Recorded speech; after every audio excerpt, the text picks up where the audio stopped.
Chapter 11. At the Window. I have already said that my storms of emotion have a trick of exhausting themselves. After a time, I discovered that I was cold and wet and with little pools of water about me on the stair carpet. I got up almost mechanically, went into the dining room and drank some whiskey, and then I was moved to change my clothes. After I had done that, I went upstairs to my study, but why I did so I do not know. The window of my study looks over the trees and the railway towards Horsell Common. In the hurry of our departure, this window had been left open. The passage was dark, and, by contrast with the picture the window frame enclosed, the side of the room seemed impenetrably dark. I stopped short in the doorway. The thunderstorm had passed. The towers of the Oriental College and the pine trees about it had gone, and very far away, lit by a vivid red glare, the common about the sandpits was visible. Across the light, huge black shapes, grotesque and strange, moved busily to and fro. It seemed, indeed, as if the whole country in that direction was on fire. A broad hillside set with minute tongues of flame, swaying and writhing with the gusts of the dying storm, and throwing a red reflection upon the cloud scud above. Every now and then, a haze of smoke from some near conflagration drove across the window and hid the Martian shapes. I could not see what they were doing, nor the clear form of them, nor recognize the black objects they were busied upon. Neither could I see the nearer fire, though the reflections of it danced on the wall and ceiling of the study. A sharp, resinous tang of burning was in the air. I closed the door noiselessly and crept towards the window. As I did so, the view opened out until on the one hand it reached to the houses about Woking Station, and on the other to the charred and blackened pine woods of Byfleet. There was a light down below the hill, on the railway, near the arch, and several of the houses along the Maybury Road and the streets near the station were glowing ruins. The light upon the railway puzzled me at first. There were a black heap and a vivid glare, and to the right of that a row of yellow oblongs. Then I perceived this was a wrecked train, the foreparts smashed and on fire, the hinder carriages still upon the rails. Between these three main centres of light, the houses, the train, and the burning country towards Chobham, stretched irregular patches of dark country, broken here and there by intervals of dimly glowing and smoking ground. It was the strangest spectacle, that black expanse set with fire. It reminded me more than anything else of the potteries at night. At first I could distinguish no people at all, although I peered intently for them. Later, I saw against the light of Woking Station a number of black figures hurrying one after the other across the line.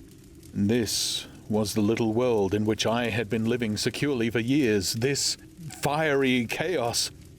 What had happened in the last 7 hours I still did not know, nor did I know, though I was beginning to guess, the relation between these mechanical colossi and the sluggish lumps I had seen disgorged from the cylinder. With a queer feeling of impersonal interest, I turned my desk chair to the window, sat down and stared at the blackened country, and particularly at the three gigantic black things that were going to and fro in the glare about the sandpits. They seemed amazingly busy. I began to ask myself what they could be. Were they intelligent mechanisms? Such a thing I felt was impossible. Or did a Martian sit within each, ruling, directing, using, much as a man's brain sits and rules in his body? I began to compare the things to human machines, to ask myself for the first time in my life how an ironclad or a steam engine would seem to an intelligent lower animal. The storm had left the sky clear, and over the smoke of the burning land the little fading pinpoint of Mars was dropping into the west, when a soldier came into my garden. I heard a slight scraping at the fence, and rousing myself from the lethargy that had fallen upon me, I looked down and saw him dimly, clambering over the palings. At the sight of another human being, my torpor passed, and I leaned out of the window eagerly. "Hist!" said I in a whisper. He stopped astride of the fence in doubt. Then he came over and across the lawn to the corner of the house. He bent down and stepped softly. "Who's there?" he said, also whispering, standing under the window and peering up. "Where are you going?" I asked. "God knows." "Are you trying to hide?" "That's it." "Come into the house," I said. I went down, unfastened the door and let him in, and locked the door again. I could not see his face. He was hatless, and his coat was unbuttoned. "My God," he said as I drew him in. "What has happened?" I asked. "What hasn't?" In the obscurity I could see he made a gesture of despair. "They wiped us out. Simply wiped us out." He repeated again and again. He followed me almost mechanically into the dining room. "Take some whiskey," I said, pouring out a stiff dose. He drank it. Then, abruptly, he sat down before the table, put his head on his arms, and began to sob and weep like a little boy, in a perfect passion of emotion, while I, with a curious forgetfulness of my own recent despair, stood beside him, wondering. It was a long time before he could steady his nerves to answer my questions.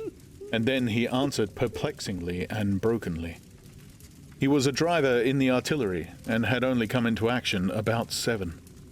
At that time, firing was going on across the common, and it was said the first party of Martians were crawling slowly towards their second cylinder under cover of a metal shield. Later, this shield staggered up on tripod legs and became the first of the fighting machines I had seen. The gun he drove had been unlimbered near Horsell in order to command the sandpits, and its arrival it was that had precipitated the action. As the limber gunners went to the rear, his horse trod in a rabbit hole and came down, throwing him into a depression of the ground. At the same moment, the gun exploded behind him. The ammunition blew up. There was fire all about him, and he found himself lying under a heap of charred dead men and dead horses. "I lay still," he said, "scared out of my wits, with the forequarter of a horse atop of me. We'd been wiped out, and the smell, good God, like burnt meat. I was hurt across the back by the fall of the horse, and there I had to lie until I felt better.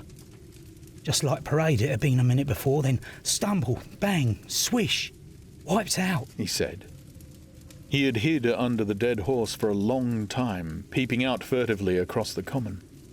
The Cardigan men had tried a rush in skirmishing order at the pit, simply to be swept out of existence.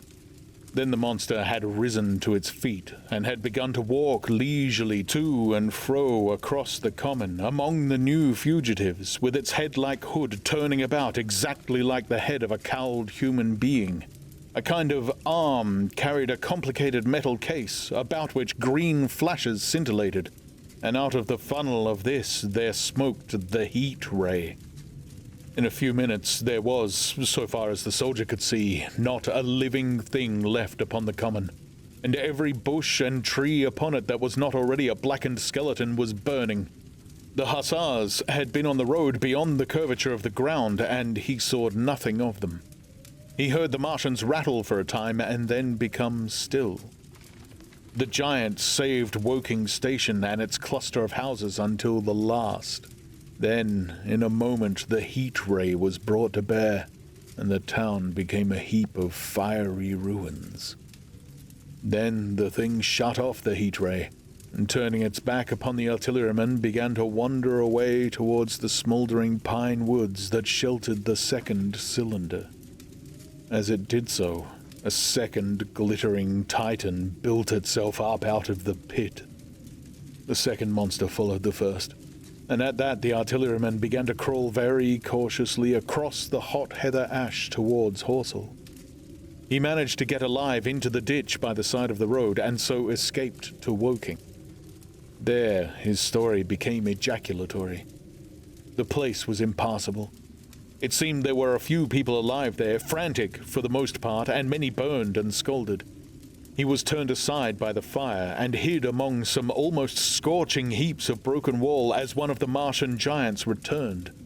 He saw this one pursue a man, catch him up in one of its steely tentacles, and knock his head against the trunk of a pine tree. At last, after nightfall, the artilleryman made a rush for it and got over the railway embankment. Since then, he had been skulking along towards Maybury in the hope of getting out of the danger Londonward. People were hiding in trenches and cellars, and many of the survivors had made off towards Woking village and Send. He had been consumed with thirst until he found one of the water mains near the railway arch smashed, and the water bubbling out like a spring upon the road. That was the story I got from him, bit by bit. He grew calmer telling me and trying to make me see the things he had seen. He had eaten no food since midday, he told me early in his narrative, and I found some mutton and bread in the pantry and brought it into the room. We lit no lamp for fear of attracting the Martians, and ever and again our hands would touch upon bread or meat. As he talked, things about us came darkly out of the darkness, and the trampled bushes and broken rose trees outside the window grew distinct. It would seem that a number of men or animals had rushed across the lawn. I began to see his face, blackened and haggard, as, no doubt, mine was also. When we had finished eating, we went softly upstairs to my study, and I looked again out of the open window. In one night, the valley had become a valley of ashes.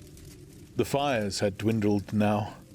Where flames had been, there were now streamers of smoke, but the countless ruins of shattered and gutted houses and blasted and blackened trees that the night had hidden stood out now gaunt and terrible in the pitiless light of dawn. Yet here and there some object had had the luck to escape. A white railway signal here, the end of a greenhouse there, white and fresh amid the wreckage. Never before in the history of warfare had destruction been so indiscriminate and so universal. And shining with the growing light of the east, 3 of the metallic giants stood about the pit, their cowls rotating as though they were surveying the desolation they had made. It seemed to me that the pit had been enlarged, and ever again puffs of vivid green vapor streamed up and out of it towards the brightening dawn. Streamed up, whirled, broke, and vanished. Beyond were the pillars of fire about Chobham. They became pillars of bloodshot smoke at the first touch of day.